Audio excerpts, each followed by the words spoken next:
one could develop a system that would seriously impair the brain performance of very large populations in selected regions over an extended period. No matter how deeply disturbing the thought of using the environment to manipulate behavior for national advantages to some, the technology permitting such use will very probably develop within the next few decades. Honestly, that makes it sound like they already have it.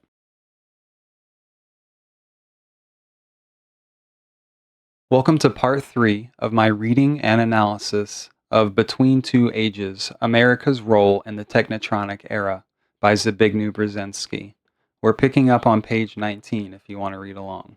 Part 3, Global Ghettos. The Third World is a victim of the Technetronic Revolution. Whether the less developed countries grow rapidly or slowly, or not at all, almost inevitably, many of them will continue to be dominated by intensifying feelings of psychological deprivation.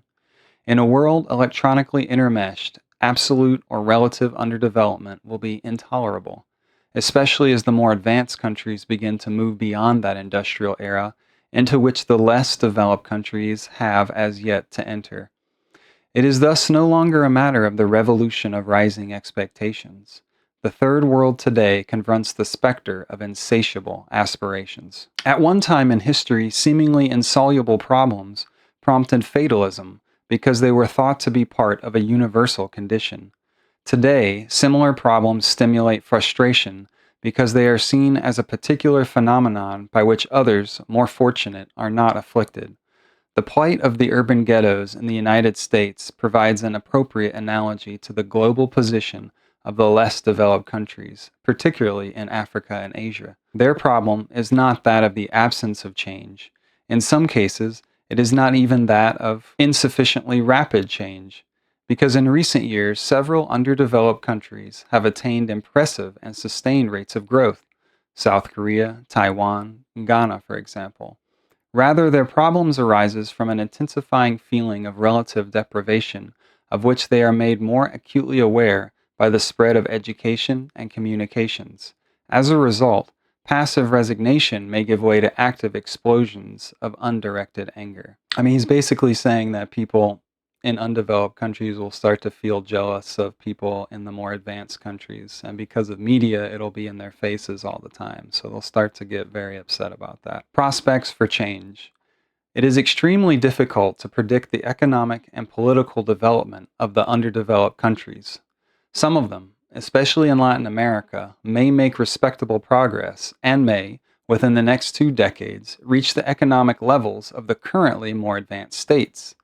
Islands of development may increasingly dot the maps of Asia and Africa, assuming that there is relative peace and political stability in the region as a whole. But overall prognosis is not hopeful. Medium projections for several of the more important underdeveloped countries point to a per capita annual gross national product in 1985 of $107 for Nigeria, $134 for Pakistan, $112 for Indonesia, $169 for India, $185 for China, $295 for the United Arab Republic, and $372 for Brazil. By way of contrast, the prospective per capita figure for 1985 for the United States is $6,510, for Japan $3,080, the USSR $2,660, and for Israel $2,978. What is even more striking is that while the per capita GNP of the above advanced countries is likely to double during the years 1965 to 1985,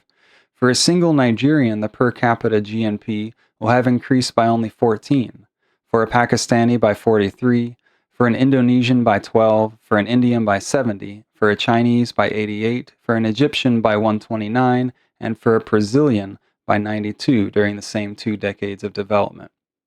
As an aside, I wonder how much of that is just due to inflation, because our money is inflating so quickly. Our rate will also go up exponentially, and depending on what currency they're using, that will affect them differently, but relatively. The threat of overpopulation to economic growth, indeed to existence itself, has been widely discussed in recent years. That threat, it should be added, involves a crucial social-political dimension. Overpopulation contributes to the breakup of landholdings, and thereby further stratifies and complicates the rural class structure, widening disparities and intensifying class conflicts. Staggering problems of the unemployment are also highly probable. According to the International Labor Organization, by 1980, the labor force of Asia's developing nation will have increased from 663 million to 938 million. During the same period, the number of new jobs in these countries will increase by only 142 million, according to projections of current growth rates. Even if it is assumed that the problem of overpopulation will be met by greater acceptance of birth control, the economic picture in terms of the per capita GMP for underdeveloped countries becomes only marginally brighter when it is compared with the figures projected for the more advanced societies. For example, in the unlikely event that by 1985, Indonesia's population will not have increased since 1965, its per capita GMP will be approximately 200 instead of the projected 112. Under similar circumstances for Pakistan, it will be 250 instead of 134, and on and on. Since some population growth is unavoidable, the above figures actually represent unattainable levels, even though they are in themselves singularly unimpressive when compared with the figures for the more advanced portions of the world. I just want to point out that overpopulation is one of the main propaganda points that these people push. That there really is no danger of overpopulation, only in societies where the current quote-unquote overpopulation is only a problem if you have a currency that's controlled and manipulated by a central government, inflating the currency and making your money worth less. And anyway, we're actually more in danger of underpopulation and going extinct as a species. To point to these figures is not to exclude the probability that progress will be made in some fields. It is probably true that the picture of the world in 1985, despite the large pockets of poverty that will still exist, is far from grim. Indeed, by 1985, mass starvation, mass homelessness, and the rampant spread of diseases that have historically decimated entire populations will be generally eliminated. Is that true? I don't think that's true. Although the underdeveloped countries will still be comparatively poor, they will have greater and more immediate access to worldwide transportation and communication systems, and to the provision of drugs, medical care, food, shelter, and clothing through international assistance in the event of disaster. The surplus commodity productions of the United States will be an important element in the feeding of underprivileged nations. One may assume that the appearance of greater international planning in terms of international commodity agreements, transport arrangements, health regulations, finance, and education will make for more orderly and deliberate approaches to the problems posed by backwardness, slow growth, and widening disparity in standards of living.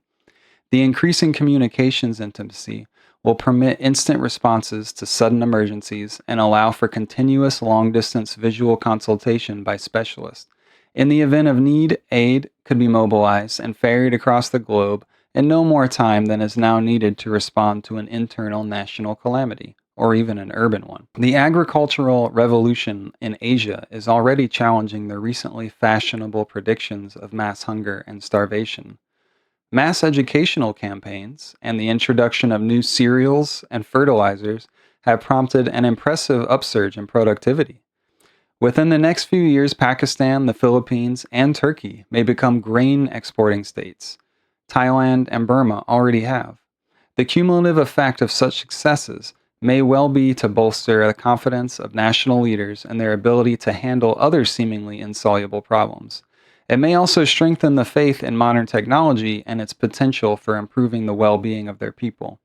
Yet, even allowing for these more hopeful developments, the fact remains that though the material conditions of life in the third world are in some respects improving, these improvements cannot keep pace with the factors that make for psychic change. The basic revolutionary change is being brought about by education and communication. That change, necessary and desirable to stimulate an attitude of perception, attitude receptive to innovation, for example, the acceptance by peasants of fertilizers, also prompts an intense awareness of inadequacy and backwardness. And of course, we're still dealing with the consequences of fertilizers on our food and how it's poisoning us. In this regard, a comparison of the contemporary socio-economic transformation of the Third World with that of Russia at about the turn of the century is revealing. In Russia, the Industrial Revolution outpaced mass education.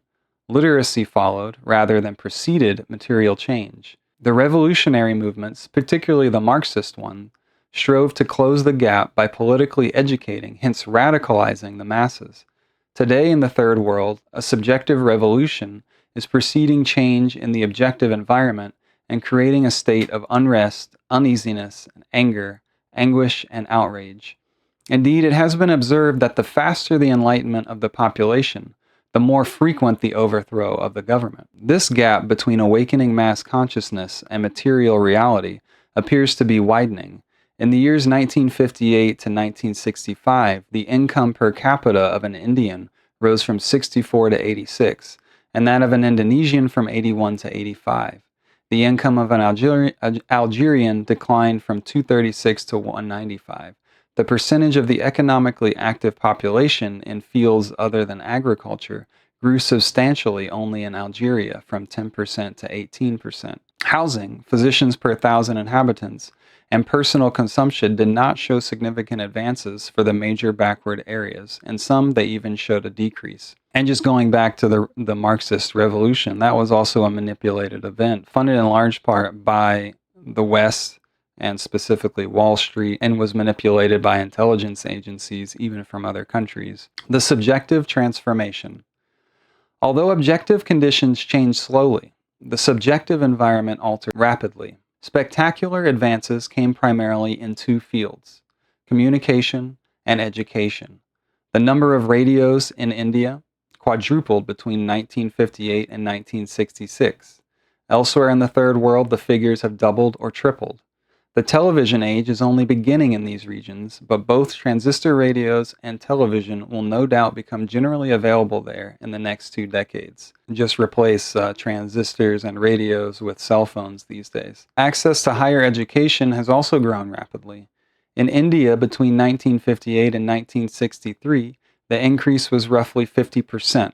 And by 1968, there were about 1.9 million students in colleges and universities in Indonesia. The increase was 30% between 1958 and 1964. And in the United Arab Republic, it was more than 50% during the same half-decade. Enrollment in India's primary schools jumped from 18.5 million to 51.5 million, according to UNESCO statistics. Increased access to education gives rise to its own specific problem. On the one hand, access to advanced training, particularly of a technical nature, is too limited to sustain extensive and intensive modernization. The Third World is still woefully backward in intermediate technical education. On the other hand, the capacity of many of the less developed countries to absorb trained personnel is inadequate. The result is a class of dissatisfied college graduates, composed especially of those from the legal and liberal arts faculties, who are unable to obtain gainful employment compatible with their expanded expectations. Although this problem is already acute in several countries, it would be made worse by the introduction of automation into the overmanned factories and bureaucracies of the less developed countries. And we're dealing with that intensely now, with people getting degrees that are completely worthless, or now being losing their jobs due to AI doing what they do. I'm going to skip over the graphs down to the bottom of 23. The problem is aggravated by the frequently low level of what is officially described as higher education. According to one admittedly impressionistic but perceptive account, at a generous estimate, perhaps 5% of the massive Indian students in institutions of higher education are receiving decent training by recognizable world standards. In most places, academic standards have fallen so low that they can hardly be said to have survived. Sounds familiar. This condition is by no means limited to India. Teaching in South Asian schools at all levels tends to discourage independent thinking and the growth of that inquisitive and experimental bent of mind that is so essential for development. Same with here. There's no critical thinking or experimental thinking or exploration allowed in schools. And if you speak outside of the limited framework, you're immediately canceled or shut up. The South Asian peoples are not merely being insufficiently educated, they are being miseducated on a huge scale. Similarly, Simil- similarly, similarly, and similarly in Latin America, by now it is fully recognized that education in Latin America has fundamental shortcomings, that there is a high illiteracy rate, and that the educational system bears no relation to the requirements of economic development, quite apart from the serious deficiencies that exist in other basic cultural respects. Education of this sort contributes to the emergence of an inadequately trained class of younger people whose frustrations, increasing radicalism, and susceptibility to utopian appeals have many parallels in those of the 19th century intelligentsia of the more backward regions of Europe, particularly Russia and the Balkans. To obtain quality education, a small percentage of the students, either because they are unusually gifted or can obtain scholarships, or because they come from wealthy families, go abroad. As a result, they are tempted to adapt to foreign styles and modes of life, and even to remain abroad. In effect, they opt out of their own society, either by immigrating internally on their return, or simply by never returning. In 1967, for example, 26% of the Chinese students studying sciences and engineering in the United States chose not to return to Taiwan. For India, the percentage is 21, and Korea it was 15, and Pakistan 13. It is a staggering fact that the underdeveloped countries supplied almost exactly one half of the total number of engineers, scientists, and medical personnel who immigrated to the United States in the year ending 1967. And this has only increased. They call it the brain drain because it does make the other countries worse off because their best and brightest are moving away from the country and not helping develop their own countries. It also ties into replacement theory because we're not producing enough people here, so we have to replace them one way or the other. It is expected that this proportion will actually rise in the years to come. At the same time, many of those who do return to their native lands do so after having become immersed in values and an educational system which prepares individuals to fit in an advanced country and may unfit them for developing an appropriate personality for an active life in their own community. The cumulative effect of these factors makes for a highly turbulent and extremely amorphous political pattern. Without allowing for specific differences among third world countries, it can be said in general terms that the political pyramid in the less developed countries has at its base the peasant masses, still primarily engaged in manual labor and largely illiterate, but no longer parochially restricted to their immediate environment, since transistor radios establish intimate contact with the national society and help develop awareness of their material and national deprivation. Next in order is a rapidly increasing urban population, composed to a large extent of first-generation post-peasant city dwellers searching for new sources of authority. Then comes what a way to imagine people, by the way. Geez, this is how he thinks of humans in general. Then comes a pseudo-intelligentsia, which accounts for roughly 2 to 3% of the population and is composed of relatively young people who, during the last decade, have acquired some formal advanced education, often of very poor professional quality, and who, because they live badly and feel that society does not offer them the opportunity to which they are entitled, are highly susceptible to militant xenophobic causes. At the top of the pyramid is a relatively well-educated but narrow-gauged elite class, struggling to achieve both stability and progress, like Iran, or sometimes to delay or prevent reforms, like Latin American countries, because, as a Brazilian scholar put it, they want it that way. In order to maintain their privileges, they are dependent on the perpetuation of the status quo. These privileges are either those of property or, more frequently, in the case of new nations, of bureaucratic positions. The ghettos of the global city have, accordingly, some parallels to the racial slums of the United States. In American cities, the problem is not that absence of development or change. It stems from the perception by the poor that even rapid change will not change much for many in the near future, and from their growing realization that those who are richer are themselves becoming morally uneasy over the material gap. This combination of factors creates a sense of acute deprivation that results in intensified political hostility toward the outside world. The mobilization of that hostility in the United States was made possible by the increase in the number of Black Americans receiving higher education and therefore capable of providing on a socially significant scale the energizing leadership for the expression of hitherto suppressed grievances.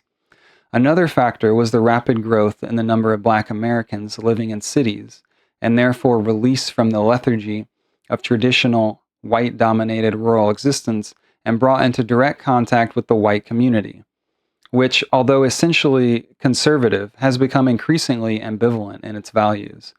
Within this context, attempts at reform contributed to further tension and friction, prompting some in the dominant community to adopt a reactionary posture against change and others, especially among the deprived, to argue that no change was meaningful within the framework of the existing system. American racial slums have grown in a pattern not unlike the expansion of the huge impoverished urban centers of Asia. Blacks from the South have tended to move to northern cities more in reaction to their poverty and felt injustice than because of the actual employment available there. The rate of unemployment in large American cities is several times more than the national average. In Asia, cities inhabited by impoverished and unproductive masses have grown rapidly in recent years, not because of employment opportunities, but because of rural poverty and insecurity. Instead of standing as a symptom of growth, as it was in the West, urbanization in South Asia is in an aspect of continued poverty. The parallel between the ghettos of the global city and the racial slums of the United States can be extended to the problems faced by the intellectual political elite of the Third World. In the United States, integration has so far tended to mean the selective assimilation of a few individuals who can conform to the prevailing norms and dominant community. However, their assimilation also means the loss of talent and expertise to the Black community, in which the less educated, more militant pseudo-intelligentsia increasingly provides charismatic leadership to the masses by exploiting reverse racism. Oh, that's so great that he uses that term. In like manner, the established social elites in the Third World have tended to emulate the lifestyles of the more advanced world and to immigrate into it either directly or vicariously. I didn't even know they were using the term reverse racism back then, but that's amazing. It's, of course, it doesn't mean anything. There is only racism. There's no reverse racism. If you hate someone based on their race, you're a racist. It doesn't matter which direction the racism is going. But you can see that the fact that he's using this term back in the 70s, that this was the message they were wanting to put into the world. The political vacuum. The resulting vacuum is filled by an indigenous pseudo-intelligentsia, he loves that word, whose views are influenced by doctrines advocated by Frantz Fanon, Regis Debray, Che Guevara, and others. 19th century European Marxism, originally addressed to an urban proletariat, only recently divorced from rural life, is romantically adapted to the conditions of industrial, backward, 20th century global ghettos. The revolutionary intellectual is a virtual universal phenomenon in modernizing societies. No one is as inclined to foster violence as a disgruntled intellectual, at least within the Indian context. Hoselitz and Wiener have observed, it is these persons who compose the cadres of the less responsible political parties, who make up the narrower entourage of demagogues, and who become leaders of millenarian and messianic movements, all of which may, when the opportunity is ripe, threaten political stability. In Iran, extremists of both the left and the right were more likely than moderates to be products of the city, to come from the middle economic strata, and to be educated. And where we're seeing this today in modern society, it's not like this is just a random circumstance where these things come out of. They create the schools and fund them, give them a certain messaging that actually creates this outcome. It happened during the revolutions in China. It happens over and over in history. Now it's the quote-unquote woke doctrine or the victimhood culture of identitarian politics, which shares so much in common with Maoism. But it all comes from the schools, which are funded largely by the government and are only allowed to speak about what the government wants. So this isn't an accident. This is what they want to happen to society, to slowly unravel it and increase their control. And it's happening at a global level. It's not just the United States, or as he's describing it, in these third world countries. This is what's happening here and everywhere by design. Given this emotional context, External aid designed to overcome the specific condition of backwardness and poverty becomes an additional point of friction, and even when it helps to improve the objective situation, stimulates further subjective tension. In the urban ghettos of the United States, governmental and private aid programs administered by whites have been resented by the blacks. When administered by the blacks, however, they have often become targets of white charges that funds designed for specific development programs have been used to advance black militancy. On the global scale, neocolonialism has been the formula used to stimulate suspicion by the masses of the political motives of economic aid from the advanced countries. Graft, corruption, and inefficiency have been the charges made by donor countries against the recipients of economic assistance. And he fails to mention as well that the aid coming from the government for the blacks had strings attached that manipulated their society. For instance, they would do checks to make sure there was no man in the house in order for you to be allowed to get aid. This led to much higher rates of divorce and broke up the families, and it encourages people to not take care of themselves and to expect aid and to rely on the government for assistance. And when you do that, it starts to break down your society and your families. The shift toward economic assistance on an international basis is a response to this danger. At least in part, it poses another danger, however. Aid can at best be only a partial response to a condition that has profoundly psychological as well as material roots. Economic assistance can be effective only if, in addition, the recipient country's emotional resources are mobilized and a sense of popular enthusiasm and purpose is created. This requires native leadership that knows both how to stir the masses and how to utilize foreign aid intelligently.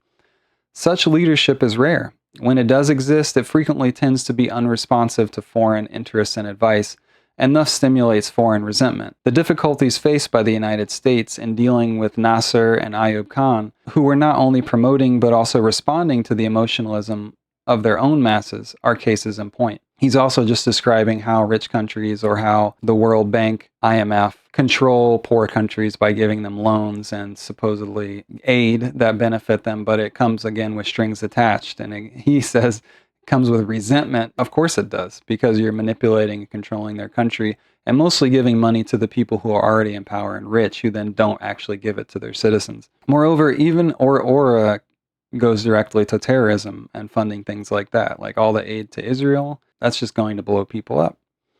Moreover, even if those in authority are determined to promote social change, they are faced with the intractable fact that their reality can be changed only very gradually, while popular mobilization on behalf of change can be attained only by stimulating mass enthusiasm and emotion.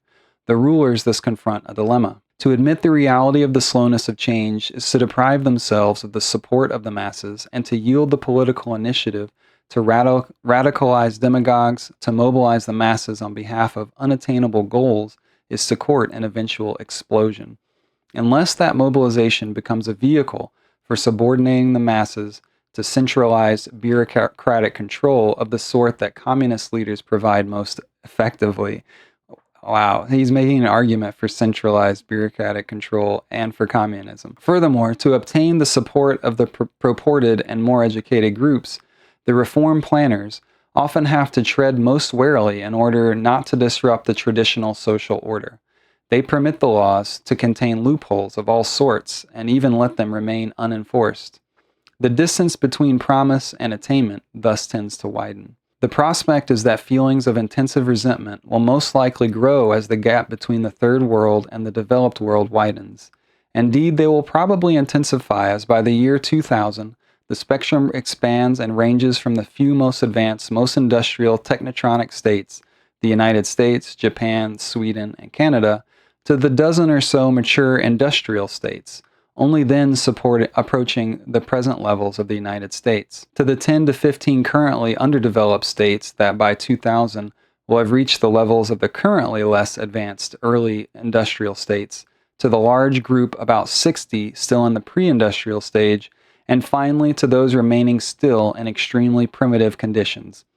The third and fourth groups, those containing the majority of the world's population and experiencing at best only partially effective progress, will in all likelihood be the centers of volatile political activity, resentment, tension, and extremism. I just want to point out how much his prediction actually isn't true. It's obviously more true of the West right now than third world countries, and especially in ones that are not being manipulated by the CIA or fake terrorism. There isn't a whole lot of actually what he's describing going on. In that context, it is difficult to conceive how democratic institutions, derived largely from the Western experience, but typical only of the more stable and wealthy Western nations, will endure in a country like India, or how they will develop elsewhere. Much will depend on the pace of economic development itself, and in this respect the omens are far from favorable. The likely consequence is sporadic turbulence in individual countries and a turn toward personal dictatorships. The latter will be based on more internally oriented, though socially radical, unifying doctrines, in the hope that the combination of xenophobia and charisma may provide the minimum stability necessary for imposing social economic modernization from above. He's also just largely speaking out against what would happen with capitalism. Like, people just get more wealthy, and he's trying to come up with all these reasons that people getting more wealthy is bad. As in the case of urban ghettos in the United States, this may make for a tenser relationship with the more prosperous and advanced world. The latter has in recent years come to accept, at least in general proposition, and still grudgingly, a moral obligation to assist materially the development of the third world. This new morality was doubtless stimulated by Cold War rivalry, which made the two developed camps compete in providing assistance to the backward nations. It is far from certain that these feelings of conscience will persist if the Cold War wanes. They certainly will not if East-West rivalry is replaced by intensifying North-South animosity. The peoples of the developed world may well take refuge in the self-serving argument that the irrational fanaticism of the leaders of the global ghettos precludes cooperation. Such a negative posture will ensure both the further widening of the gulf and more bitter split among mankind, which is for the first time beginning to find in subjective intimacy. And what he's really describing there with the aid that like Russia and the United States were giving during the Cold War, it was mostly just each funding terrorists and having proxy wars in other countries, which is still largely going on. It's just done under the guise of a different excuse. We're not really at war with Russia anymore in that way. Although now the proxy war is going on in a place like Ukraine. It's dealing more with Israel because they've developed more, so it's dealing with Iran and Israel and these places over there and random countries that we want to bomb or go into. We come up with the excuse of terrorism, which is why we need to go in or help give aid after we bomb the crap out of them.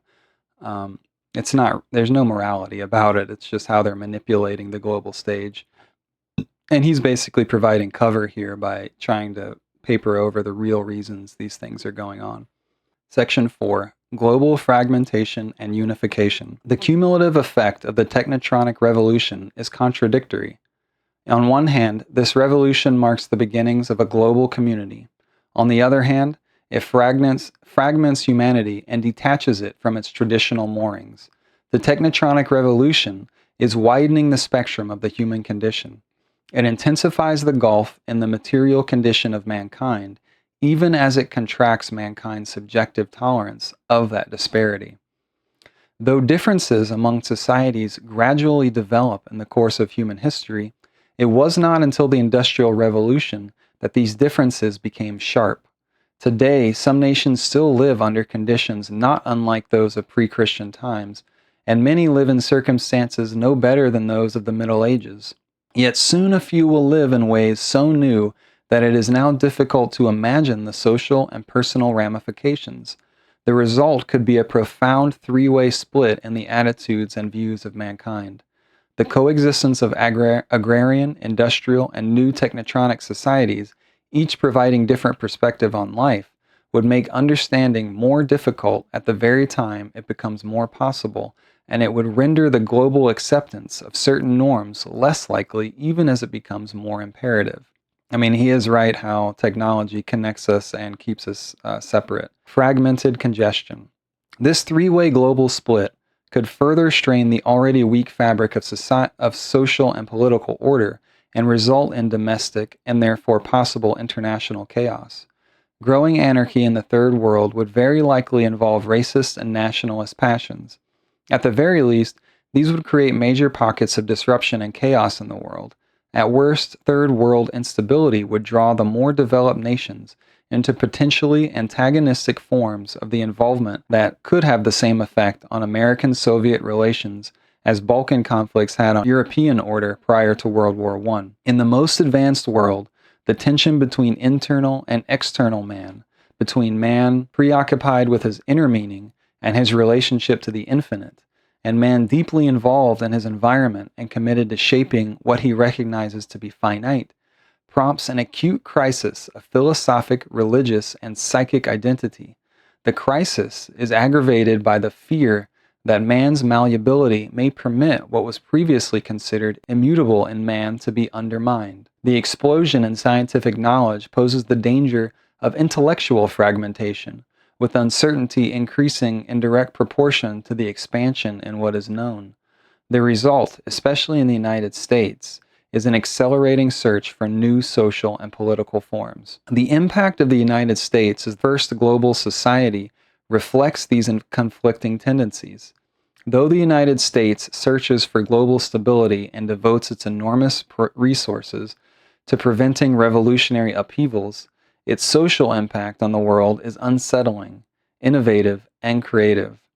Even as it provokes violent antagonism to itself, it sets off expectations that are measured by American standards and that in most countries cannot be met until well into the next century.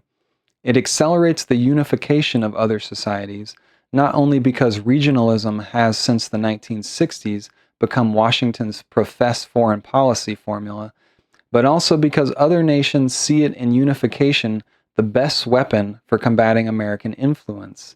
In its role as the first global society, it thus unifies, changes, stimulates, and challenges others, often against its own immediate interests. Americanization thus creates common aspirations and highly differentiated reactions. In the Third World, the effect of United States influence is to intensify social contradictions and conflict between the generations. Mass communications and education create expectations for which the material wealth of America provides a vague standard that simply cannot be met by most societies. Since neither communications nor education can be contained, it is to be expected that political tensions will mount as purely parochial. Traditional attitudes yield to broader global perspectives. In the advanced world, the contemporary challenge increasingly focuses on the identity of man, but in the Third World, social fragmentation looms as the principal problem, one which is in historic race with the advanced societies only slowly maturing sense of their global responsibility for helping develop the Third World. Even nationalism is subject to contradictory influences. Nationalism has never been stronger and has never before enjoyed such extensive, aroused, and conscious support from the popular masses as well as from the intelligentsia. That's no longer the case. The interaction of nation-states still determines matters affecting war and peace, and man's primary self-identification is still on the basis of nationalism. The non-Russian states in the Soviet Union are perhaps the only exception to nationalism's successful dissolution of colonial empires. Yet precisely because of this is so, nationalism is ceasing to be the compelling force that determines the broad character of change in our time. Though still the source of many tensions, it is tempered by the growing recognition, shared even by the most nationalist elites, that today regional and continental cooperation is necessary to the fulfillment of many purely national goals. The success of nationalism makes the nation a principal object, but no longer the vital subject of dynamic processes. Because he finds himself living in a congested, overlapping, confusing, and impersonal environment, man seeks solace in restricted and familiar intimacy. The national community is the obvious one to turn to, and a definition of what a national community is may well become more restrictive as broader transnational cooperation develops. For many peoples, the nation-state was a compromise dictated by economics, by security, and by other factors. An optimum balance was eventually struck, often after centuries of conflict. Today, the balance is becoming unsettled, because newer and larger frameworks of cooperation are emerging. and the effective integration of much smaller, more cohesive units into much larger wholes is becoming increasingly possible because of computers, cybernetics, communication, and so on. This is exactly what they want, because they don't want the nation state to be powerful. They want, as is true on the internet, people form their groups based on thoughts and opinions or who they like or who they dislike now, which breaks down the importance of nation or distance between people. So you're no longer close to the people that you're around physically.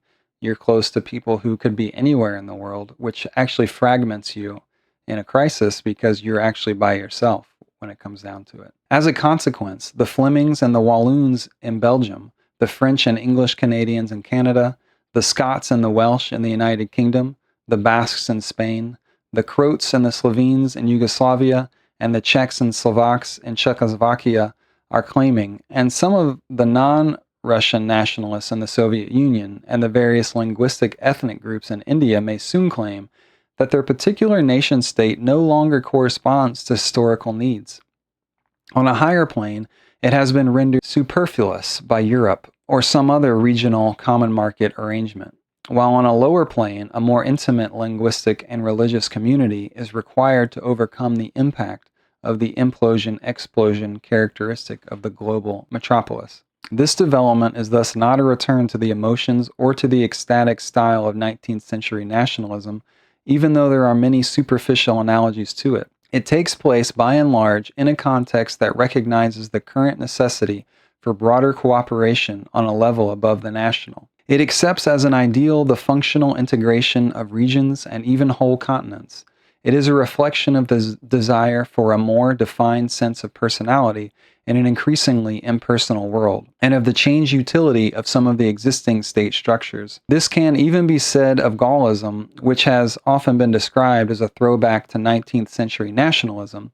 Nevertheless, Gaullism's major ambition was to construct a Europe that would be European and not dominated by an extreme hegemony, though, to be sure, France would exercise political leadership in it. The new nationalism has many elements of the old nationalism, especially in some of the new nations. Their nationalism is still a radical, changing force, creatively mobilizing community feelings, but also prompting ethnic exclusiveness and conflicts. Yet it is generally true, as the author of a suggestive paper notes, that the vision and objectives of society have changed.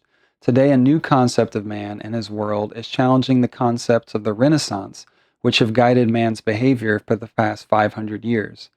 The nation-state, as a fundamental unit of man's organized life, has ceased to be the principal creative force. International banks and multinational corporations are acting and planning in terms that are far in advance of the political concepts of the nation-state. But as the nation-state is gradually yielding its sovereignty, the psychological importance of the national community is rising, and the attempt to establish an equilibrium between the imperatives of the new internationalism and the need for a more intimate national community is the source of frictions and conflict. The achievement of that equilibrium is being made more difficult by the scientific and technological innovations in weaponry. It is ironic to recall that in 1878, Frederick Engels, commenting on the Franco-Prussian War, proclaimed that weapons used have reached such a stage of perfection that further progress, which would have any revolutionizing influence, is no longer possible. Not only have new weapons been developed, but some of the basic concepts of geography and strategy have been fundamentally altered. Space and weather control have replaced Suez or Gibraltar as key elements of strategy. So just openly talking about space and weather control back then. In addition to improved rocketry, multi-missiles, and more powerful and more accurate bombs, future developments may well include automated or manned space warships, deep-sea installations, chemical and biological weapons, death rays, and still other forms of warfare. Even the weather may be tampered with. These new weapons could either encourage expectations of one-sided, relatively inexpensive victory, permit proxy contests that will be decisive in their strategic political outcome, but will be fought by only a few human beings, as in the Battle of Britain, or even by robots in outer space, or simply create such mutual instability that the breakdown of peace will become inevitable in spite of man's rational recognition of the futility of war. In addition, it may be possible and tempting to exploit for strategic political purposes the fruits of research on the brain, on human behavior. Gordon J.F. MacDonald, a geophysicist specializing in problems of warfare, has written that accurately timed, artificially excited electronic strokes could lead to a pattern of oscillations that produce relatively high power levels over certain regions of the Earth. In this way, one could develop a system that would seriously impair the brain performance of very large populations in selected regions over an extended period. No matter how deeply disturbing the thought of using the environment to manipulate behavior for national advantages to some, the technology permitting such use will very probably develop within the next few decades. Honestly, that makes it sound like they already have it. Such technology will be available primarily, and to begin with exclusively, to the most advanced countries. But it is likely that in the coming decades, some states in the Third World will have taken major steps towards acquiring, or will have acquired, highly destructive weaponry. Even if they are not capable of using it against the major powers without bringing about their own destruction, they may be well and tempted to use it in underworld wars among themselves. The question then arises whether such wars would be interpreted by the major powers as posing a direct threat to the fabric of peace, and whether a joint response by them would be effectively mounted and imposed. The absence of accepted global institutions could temporarily be overcome by ad hoc arrangements and agreements designed to meet specific threats, but it is conceivable that in some cases there will not be sufficient unanimity to permit joint reactions. The mutual annihilation of some lesser states thus remains at least a possibility. That's like most of the wars that America has been in the past almost 100 years. Just interfering with other people who are at war, that usually we were involved in starting the war in the first place. Toward a planetary consciousness. Yet it would be wrong to conclude that fragmentation and chaos are the dominant realities of our time. A global human consciousness is for the first time beginning to manifest itself. This conscience is a natural extension of the long process of widening man's personal horizons. In the course of time, man's self-identification expanded from his family, to his village, to his tribe, to his region, to his nation, and more recently it spread to his continent. Before World War II, it was not as customary as it is now for university students or intellectuals to describe themselves merely as European or Asian. During the last 3 centuries, the fading of the essentially transnational European aristocracy and the successive nationalization of the Christian Church, of socialism, and of communism have meant that in recent times, most significant political activity has tended to be confined within national compartments. Today, we are again witnessing the emergence of transnational elites, but now they are composed of international businessmen, scholars, and professional men and public officials. I mean, that's him. Like, Zbigniew Brzezinski is one of these people. The ties of these new elites cut across national boundaries. Their perspectives are not confined by national traditions, and their interests are more functional than national. These global communities are gaining in strength, and as was true in the Middle Ages, it is likely that before long, the social elites of most of the more advanced countries will be highly internationalist or globalist in spirit and outlook. The creation of the global information grid, facilitating almost continuous intellectual interaction and the pooling of knowledge, will further enhance the present trend toward international professional elites and toward the emergence of common scientific language, in effect the functional equivalent of Latin. This, however, could create a dangerous gap between them and the politically activated masses whose nativism, exploited by more nationalist political leaders, could work against the cosmopolitan elites. He's basically saying, look out, guys. They might realize what we're doing and try to band together, but we have to make that look evil. So I'm going to just pretend that it's evil when they band up against the people taking over. He's also saying that these people will have a secret language they speak among themselves. Increasingly, the intellectual elites tend to think in terms of global problems. One significant aspect of this process is the way in which contemporary dilemmas are identified: the need to overcome technical backwardness to eliminate poverty, to extend international cooperation in education and health, to prevent overpopulation, to develop effective peacekeeping machinery. These are all global issues.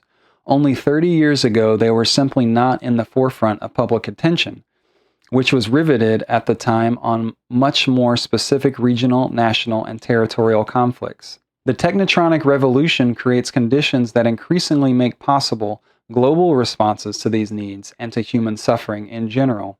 Indeed, a rudimentary framework of global social and economic institutions has already taken shape. Oh, there's already a global government. The availability of the means to cooperate globally intensifies the sense of obligation to act. Conscience is easily pacified by a feeling of futility. An uneasy conscience is usually one that knows that it can act differently. The sense of proximity, the immediacy of suffering, the globally destructive character of modern weapons all help to stimulate an outlook that views mankind as a community. It is a hopeful sign in this connection that the yardsticks by which the public measures international competitions are undergoing a constructive change. In the recent past, and even in the present, territorial expansion, population, and vague national claims of culture and ideological superiority, as well as military power in general and victory in global indirect contests in particular, have provided the criteria for measuring status and influence.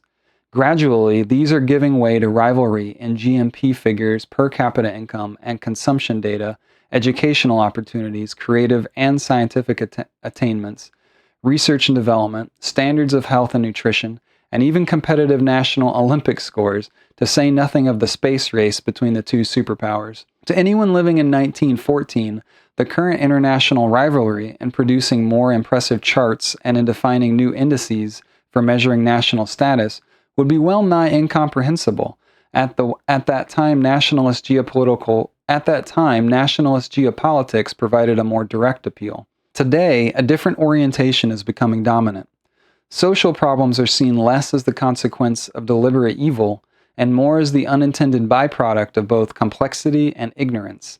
Solutions are not sought in emotional simplifications, but are in the use of man's accumulated social and scientific knowledge. Increasingly, it is felt that the variations in both scientific development and the human psyche do not lend themselves to doctrinal solutions formulated in advance.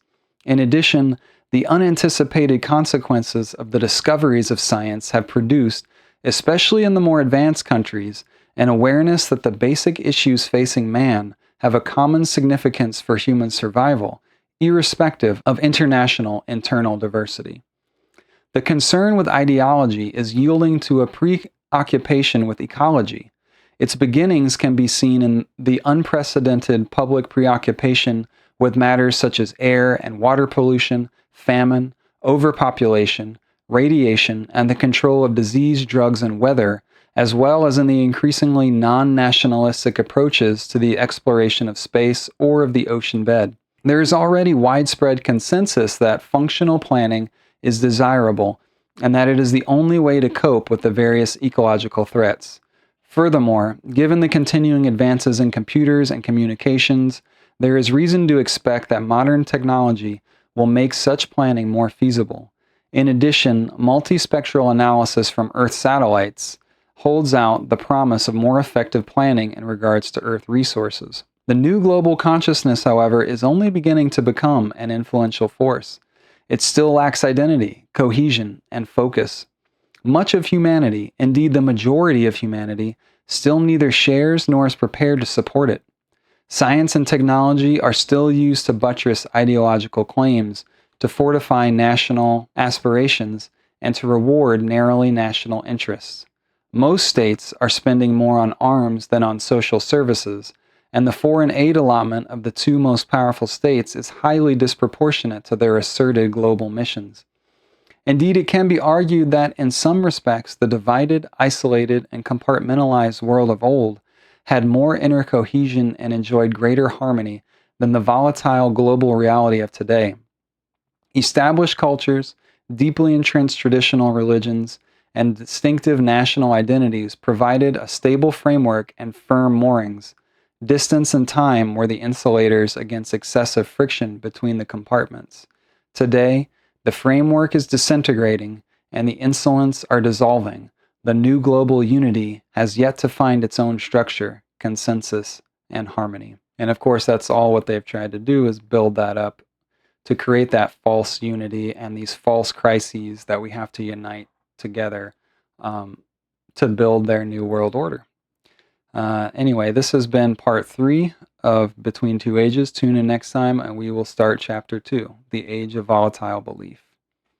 Catch you next time.